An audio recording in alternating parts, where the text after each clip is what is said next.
Ang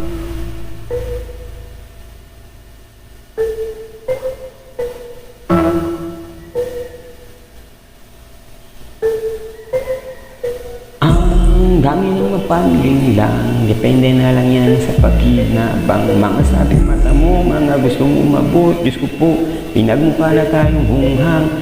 Ang dami ng mapangling lang, depende na lang yan sa pakinabang. Mga sabing mata mo, mga gustong umabot, Diyos ko po, pinagmukha na tayong hunghang. Isang pangangaw sa sama na di malaman ng huma. Yung kanilang hinaharap, lakas bumamaan, nakakakita talo sa tutas na ilang pagpapahay ng buboy, kabataan ng dumana sa kasada matanda, lakas loob ng maganiran, hanap-buhay ng iba. Sa'yo ako nakaharap at ako mata na bingin.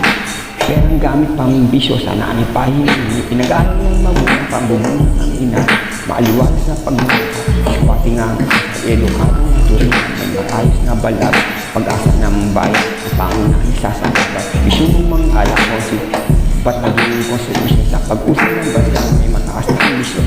Kalagay ito lahat ng binibiro, kaya ang bayan ni Juan, tamad ang Pilipino. Ang dami ng mapangling lang, depende na lang yun sa patininaw. Mga sabing mata mo, mga gustong umabot, Diyos ko po, pinagawa na tayong bunghang. Ang dami ng mapangling lang, depende na lang yan sa patininaw. Mga sabing mata mo, mga gustong umabot, Diyos ko po, pinagawa na tayong bunghang.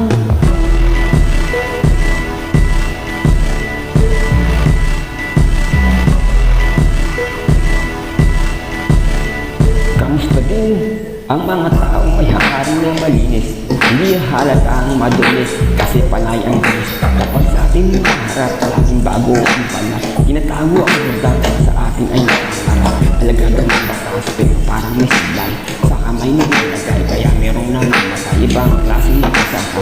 Sila di ninyo nagpapasiun kami ng sagana kasi sa amin nagkakala. Bagong bayani ko nung nagtatagulan ng tanong, pag ako'y sinuwan, ako'y sasalo ng bala. Tapos sasabihin sa akin, di lahat ng ganon. Kung totoo, bakit di? Kung ano ang naranasan.